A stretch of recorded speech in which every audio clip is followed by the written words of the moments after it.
Als je binnen de kozijnen gaat schilderen met watergedragen verf en een kwast, dan wil je dat de verf mooi gaat vloeien. In deze aflevering ga ik je daar veel meer over leren, zodat jij ook een mooi resultaat krijgt. Dus ben je benieuwd? Blijf dan zeker kijken.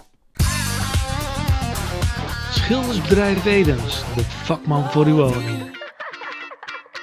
Deze aflevering wordt mede mogelijk gemaakt door Goudhaantje Kwasten en Rollers. Goudhaantje, ga strijken met eer. Ook te vinden via social media. In een vorige aflevering heb ik je laten zien hoe je alle naden kunt herstellen en uitgelegd wanneer je acrylaatkit kunt gebruiken of beglazingskit. En daarbij heb ik je ook verteld welke naden je met plamuur kunt doen. De link naar die aflevering vind je in de beschrijving.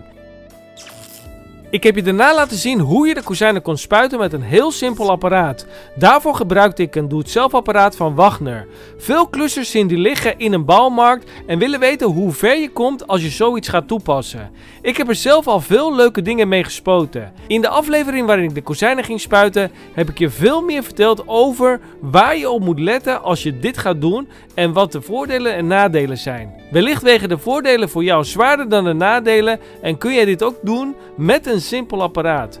Ik heb ook de link naar die aflevering in de beschrijving geplaatst, zodat je deze nog kunt kijken. Vandaag ga ik de kozijnen met een kwast afmaken en geef ik je wat tips over hoe je dit kunt aanpakken. Het geheel is geschuurd met P400 en ik heb ook met name die schuur die hierin zat, heb ik nog wat bijgewerkt. En er zat hier nog een deukje en het geheel ook onderin, waar het helemaal opgezet was, is allemaal nog een keer afgeschuurd. En een keer overgegrond met de Aqua hechtprimer. En nu staat hij vol in de verf. Nou, dit ga ik allemaal nu licht afschuren. Dit ga ik met P1200 afschuren. En dan krijg je gewoon dat dit heel mooi een mooie ondergrond blijft om je aflak te gaan doen. Dus dat gaan we eerst doen en dan kunnen we gaan aflakken. Met de P1200 ga ik de laatste korreltjes die er nog in zitten eruit halen. En daarmee maak je hem net wat gladder voor je aflak om die op aan te brengen. Wat wel belangrijk is dat je de P1200 met water gaat schuren. Je kan hem niet droog gaan schuren, dan loopt het papier helemaal vol. Dus deze in water doen en daarmee gaan schuren.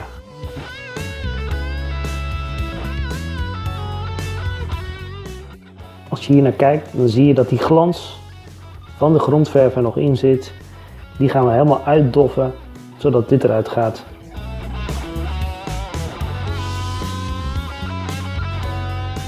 Hey, maar kennen we elkaar nog niet? Mijn naam is John Edens en via mijn kanaal ontvang je hele leuke schildertips om zelf het schilderwerk te kunnen doen. Dus ben jij nog geen abonnee? Overweeg dan om te abonneren op mijn kanaal en druk dan op het belletje zodat je geen schildertip meer hoeft te missen.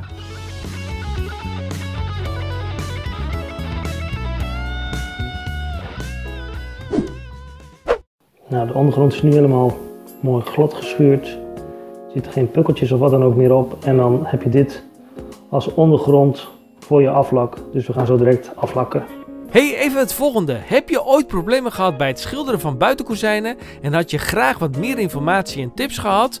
Dan heb ik goed nieuws voor je. Ik heb namelijk een uitgebreide PDF gemaakt van ruim 50 pagina's waarin ik je alles vertel wat je moet weten over het schilderen van buitenkozijnen. In deze PDF beschrijf ik niet alleen de meest voorkomende problemen bij het schilderen van kozijnen, maar geef ik je ook handige oplossingen en tips. Zo heb je altijd een naslagwerk bij de hand wanneer je aan de slag gaat met schilderen. Deze PDF komt binnenkort beschikbaar op mijn vernieuwde website. Alleen wanneer de website klaar is, weet ik nog niet. Momenteel ben ik nog bezig met de laatste loodjes van de website, maar zodra deze online staat, kan je de PDF downloaden voor slechts €5. Dat maakt dat het voor iedereen betaalbaar en toegankelijk is. Maar wist je dat je als VIP-member al eerder toegang hebt tot deze PDF en dat je bovendien nog eens 50% korting krijgt op de aanschaf? Dat betekent dat je de PDF als een van de eerste in handen kunt hebben en ook nog eens voordelig uit bent. Wil je dus als eerste toegang tot deze handige PDF en profiteren van de korting?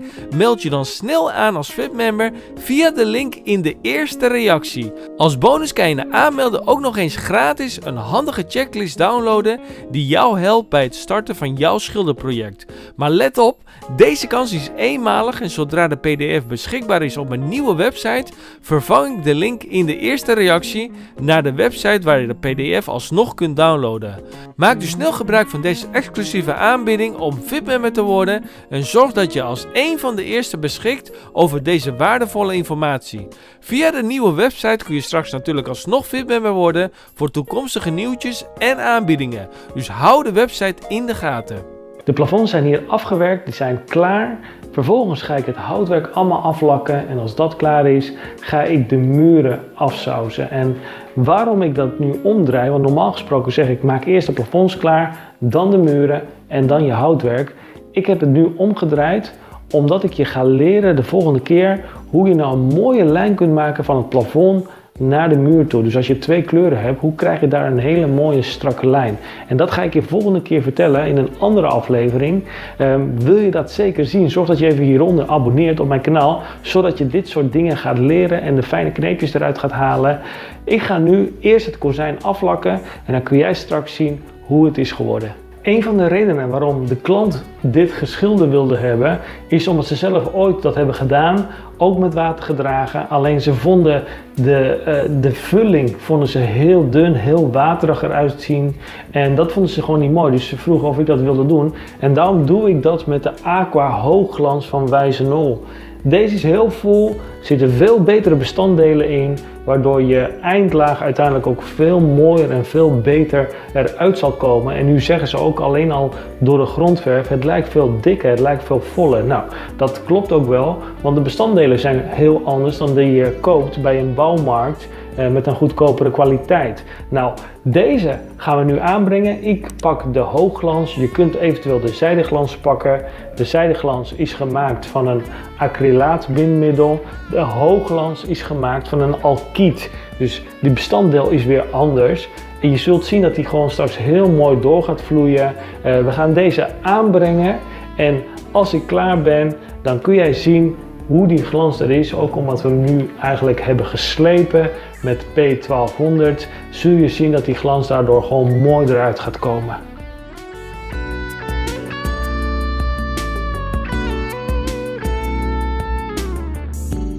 Mensen vragen mij vaak welke kwast ze het beste kunnen gebruiken bij het bestellen van de verfbenodigdheden. Voor de kleine hoekjes van kozijnen gebruik ik het liefst een penseel, de Purple penseel maat nummer 14. Voor de wat grotere delen kies ik de Purple ronde kwast maat 16 van Goudhaantje.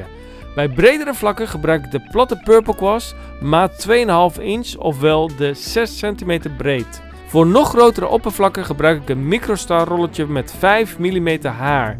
Tijdens deze klus gebruik ik al deze 4 materialen en daarom raad ik aan om ze allemaal in huis te hebben wanneer je gaat klussen. Wil je meer weten over Goudhaantje kwasten, dan kun je ze volgen via Instagram, LinkedIn of Facebook.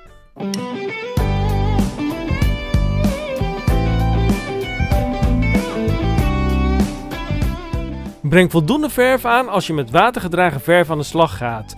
Bij het schilderen van een kozijn wil je niet te zuinig zijn met de verf. De kwast moet zo soepel mogelijk de verf aanbrengen zonder al te veel weerstand. In tegenstelling tot terpentineverf waarbij je juist meer druk op de kwast moet uitoefenen om de verf goed te verdelen.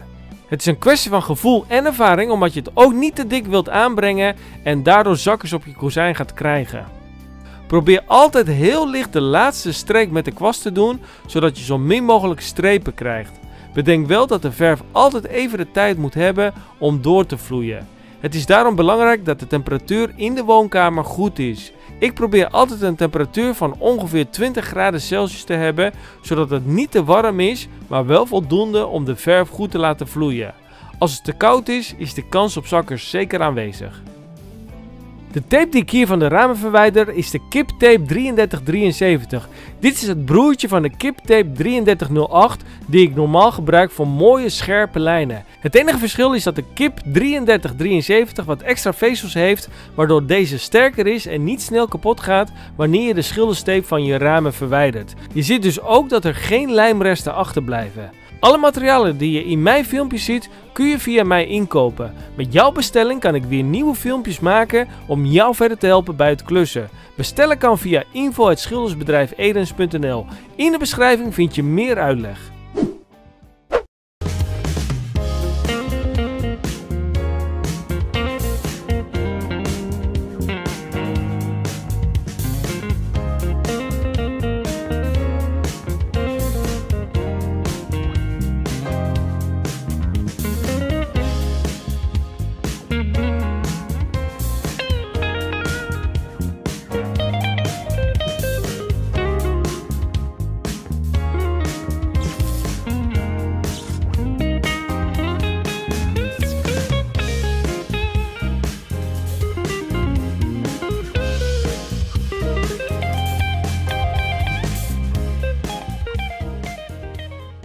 Ik wil nu alleen nog mijn geheim met je delen over hoe je hele mooie rechte lijnen kunt maken.